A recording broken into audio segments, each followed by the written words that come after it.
नमस्कार मैत्रिणींनो, मी स्नेहल गुरव। आज मी तुम्हाला कोकणी पद्धतीने कोकमाची कढी कशी करतात ते दाखवणार आहे। तर त्यासाठी मी आज सकाळपासूनच इथे 5-7 कोकम एका पाण्यामध्ये भिजत घातली होती। आता हे पाणी बघा, आता दुपार झाली आहे, 4-5 तास झाले आहेत। हे पाणी काळसर रंगाचे झाले आहे। आता मी वाटण्यासाठी कोणते साहित्य घेतले ते तुम्हाला दाखवते। इथे थोडासा कांदा, 2-3 लसणाच्या पाकळ्या, 1 चमचाभर तांदूळ, पाव चमचा हळद, 1 मोठा चमचा जिरे, 1 मिरची आणि थोडे सुके खोबरे हे माझ्याकडे किसलेले होते म्हणून ते मी घेतले। या सर्वांचं मी वाटण करणार आहे। आता मी इथे 1 टोप तापत ठेवलेला आहे। आता मी इथे हे थोडे बारीक वाटून घेतलेलं आहे। आता आपण याला फोडणी देऊया कोकमाच्या कढीला। त्यासाठी सर्वप्रथम मी याच्यामध्ये थोडे तेल घालून घेते।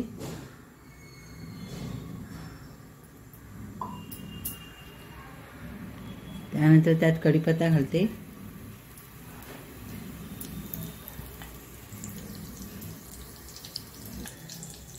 कढीपत्ता तडतडला की त्यामध्ये थोडीशी राई,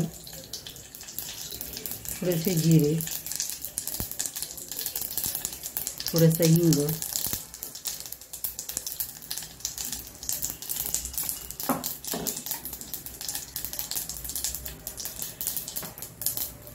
नंतर मी हे वाटण त्यामध्ये घालणार आहे।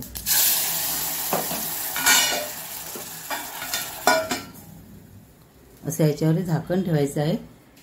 माझ्या एका हातामध्ये कॅमेरा असल्यामुळे मला चटकन ते झाकण ठेवता आले नाही, पण फोडणी ओतल्याबरोबर आपण त्यावर झाकण ठेवायचं आहे, त्यामुळे कढीला चांगला वास येतो। आता मी याच्यामध्ये कोकमाचे जे पाणी आहे ते पाणी या वाटणामध्ये घालून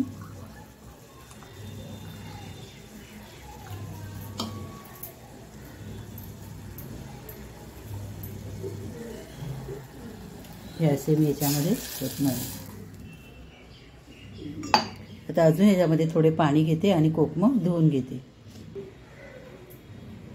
पुन्हा एकदा मी कोकम धुवून घेतले आहेत आणि त्याचा पाणी मी याच्यामध्ये घेते।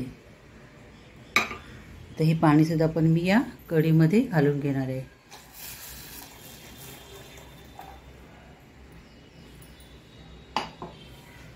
आता आपल्याला कढी जेवढी हवी तेवढं आपण याच्यामध्ये पाणी घालून घ्यायचं।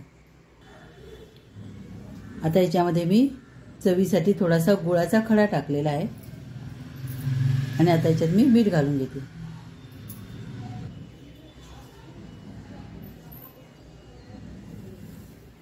मीठ योग्य तेवढे आपण याच्यामध्ये घालायचे आहे।